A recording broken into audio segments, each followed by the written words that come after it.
Hello and welcome to episode 264 of bookcareers.com live.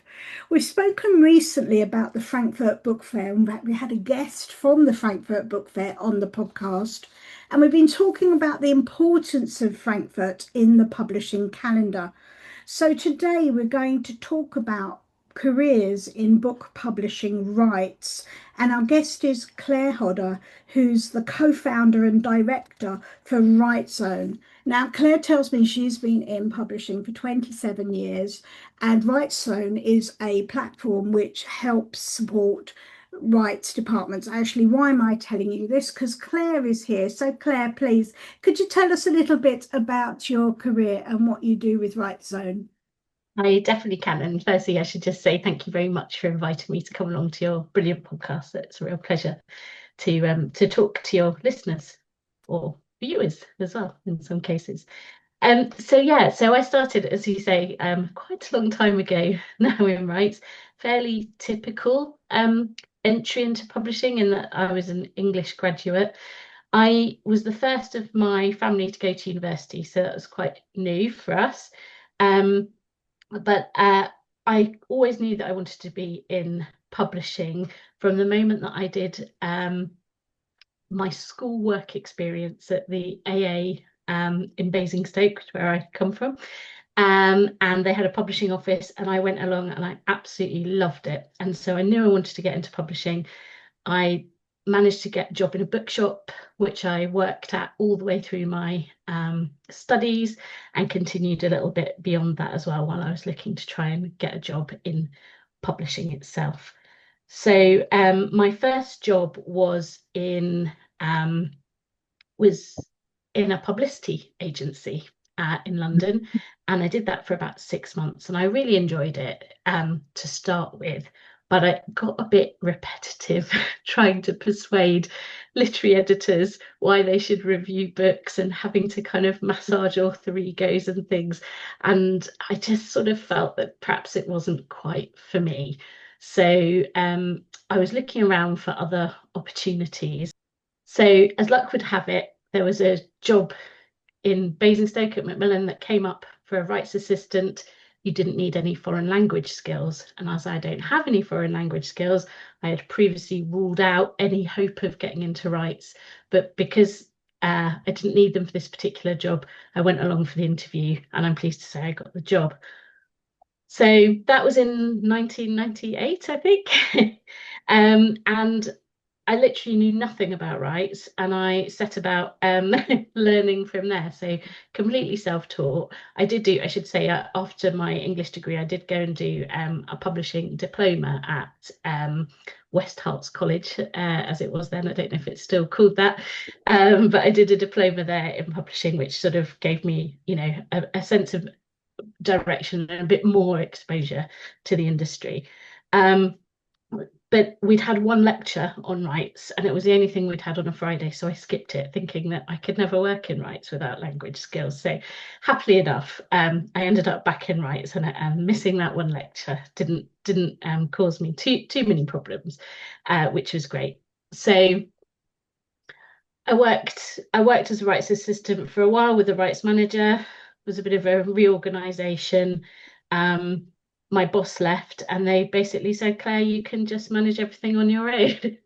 Being a bit green at the time, I thought, oh, okay, I'll see what I can do. And I sort of went about essentially kind of redesigning what I thought the department could look like and how we could cope with doing all the work with just one body. Luckily for me, it was at the same time that ebooks were really taking off, and there were lots of ebook licensing deals, and there was a mad sort of scrabble to look through all the contracts to understand what rights we had and what we could do with ebooks.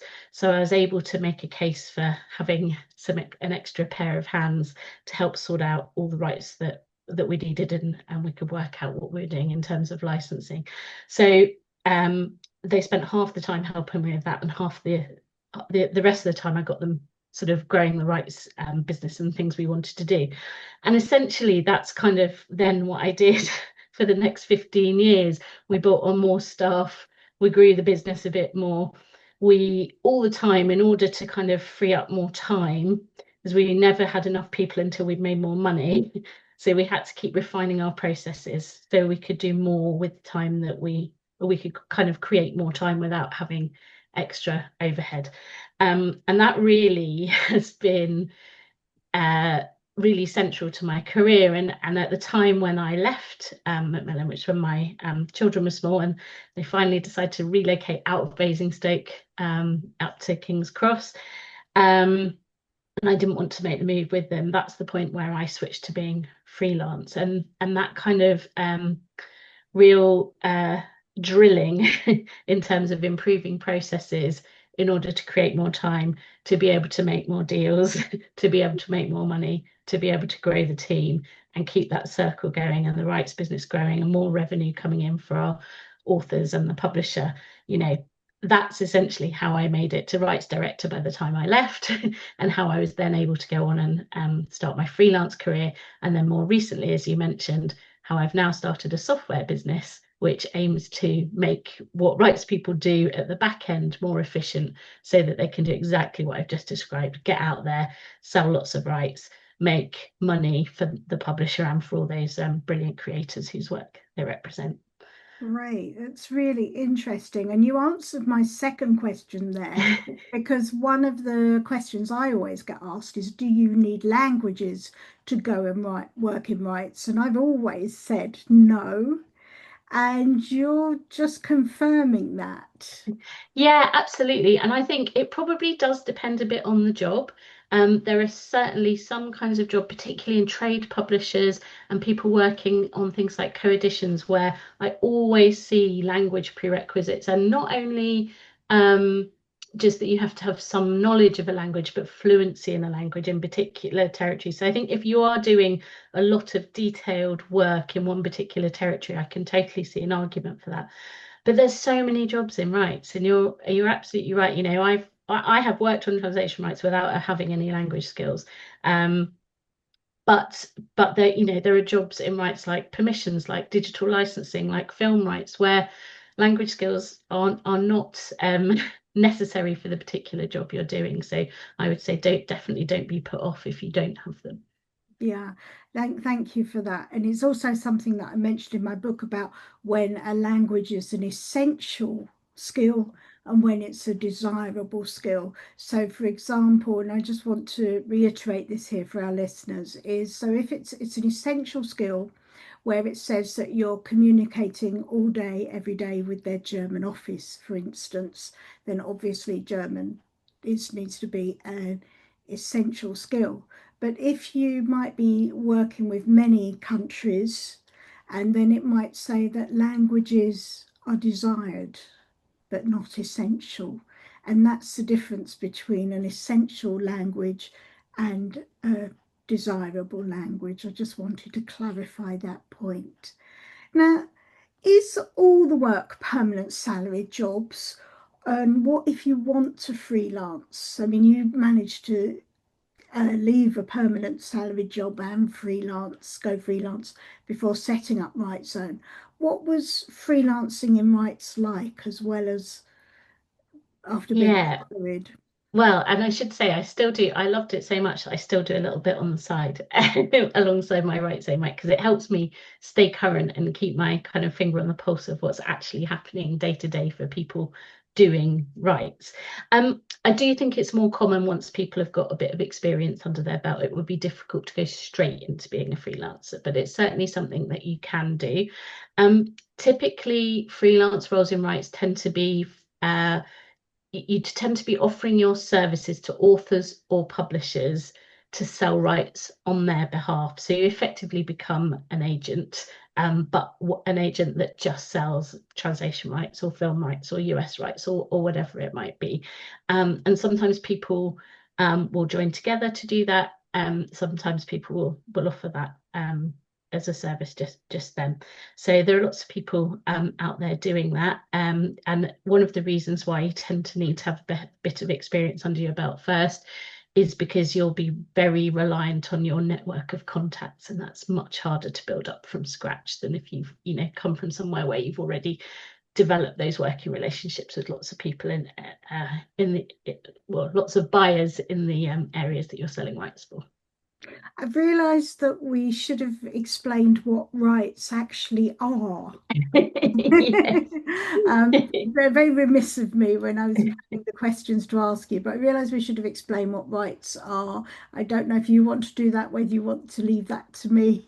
Yeah, no, I'm very happy to do that. So rights are essentially, or what I mean, rights are in the broader sense are what a publisher acquires from an author, and they are, because of that, they are absolutely fundamental to publishing. Without rights, publishers can't exist. They have to acquire from the author the right to publish the work.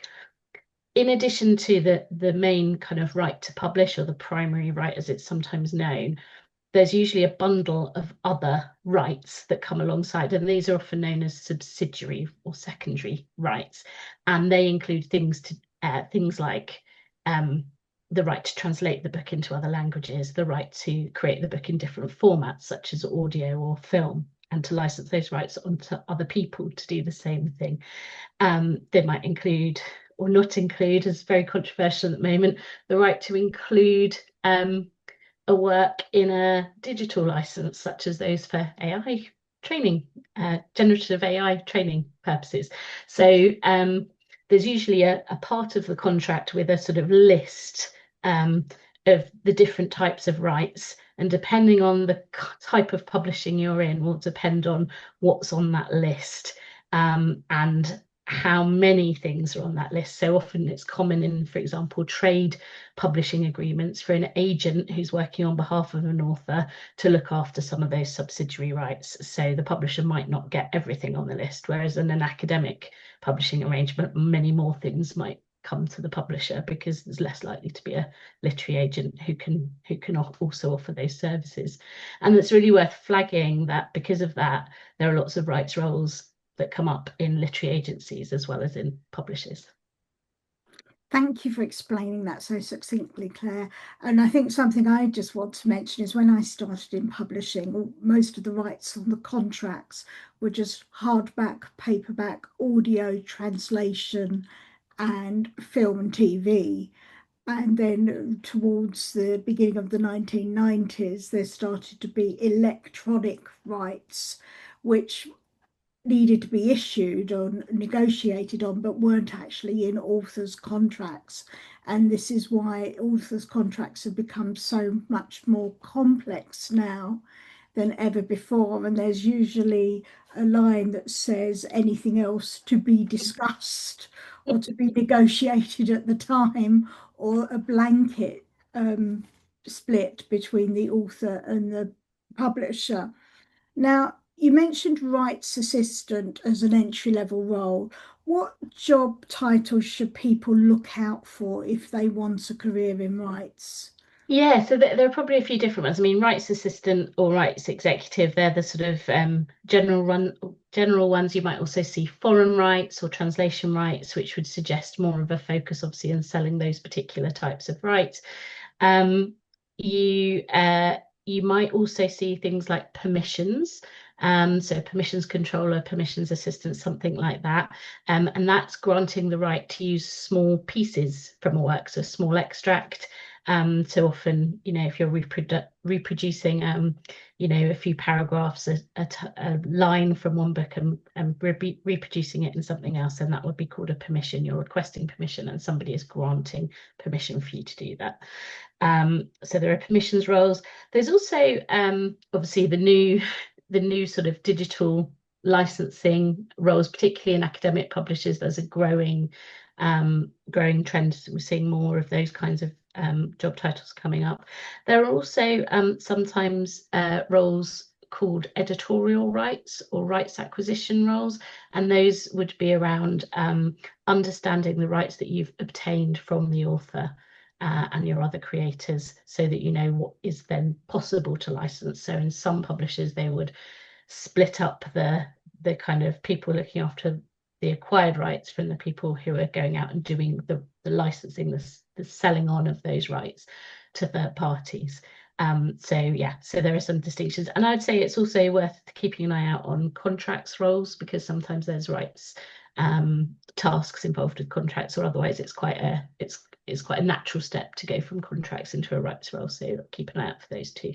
Thank you. I was going to say that. I mean, one of my early, I won't say early jobs, one of the first tasks I had to do at Andre Deutsch is somebody else would write out what the permissions were and I'd type up the forms. And then about 8 years later, I ended up at Random Century actually as permissions controller in a stopgap job after a redundancy. But a contracts assistant, copyright assistant, permissions controller can all be gateway jobs into rights. And I'd also mention here that whilst you might think, well, you don't want to work in contracts, and contracts is very, you might seem on the outset quite dull in certain respects. Then what you'll learn as a contracts assistant will be invaluable. Whether you want to work in rights or editorial will absolutely be invaluable because you'll understand contract clauses and also how those clauses are negotiated as well, which is Yeah, really, really important. abs yeah, absolutely. I think being able to read and understand a contract and what it means is absolutely a fundamental skill, whatever job you're in publishing. I love that. You've used my favorite words because everybody that's ever heard me talk would just say, if you only remember one thing, just learn how to read and understand instructions. So, Claire, thank you for that. Now, is there anything else you want to add about working in rights?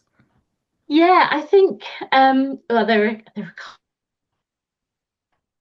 couple of things, if I'm allowed. One thing, I'm sure you come across this a lot when people first think about working in publishing. They often their first thought, because it seems the most obvious role, is that they want to go into an editorial type job.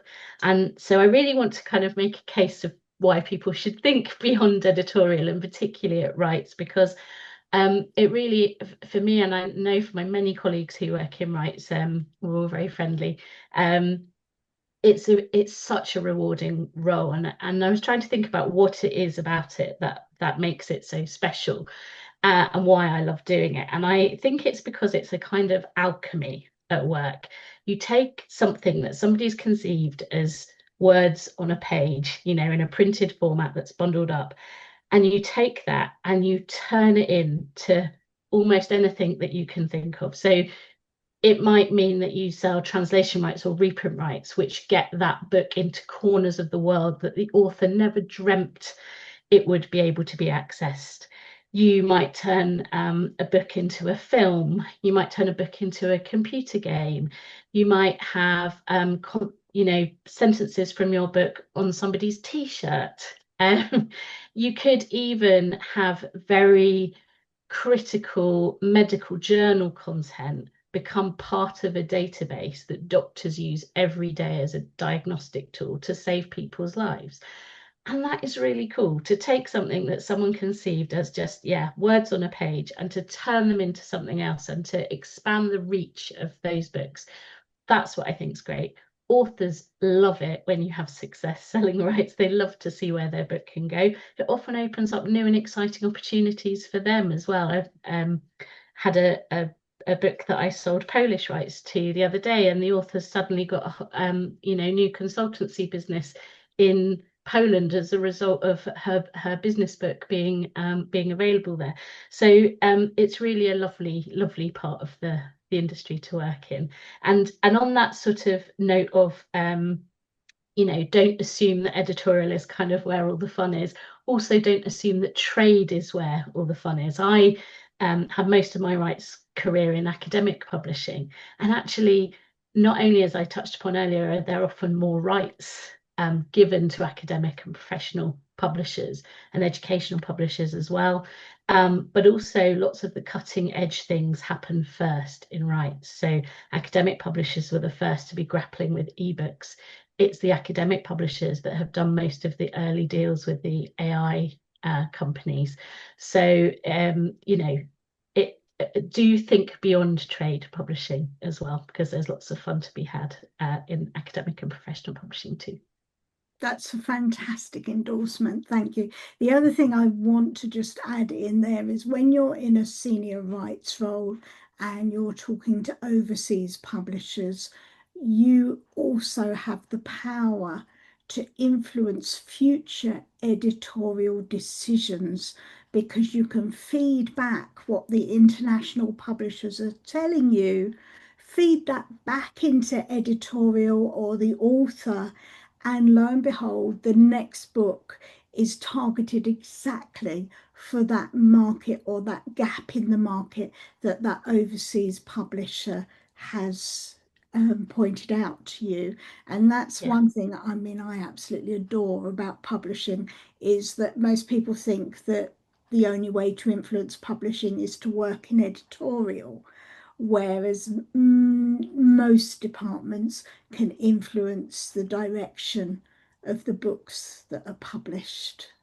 Yeah, absolutely.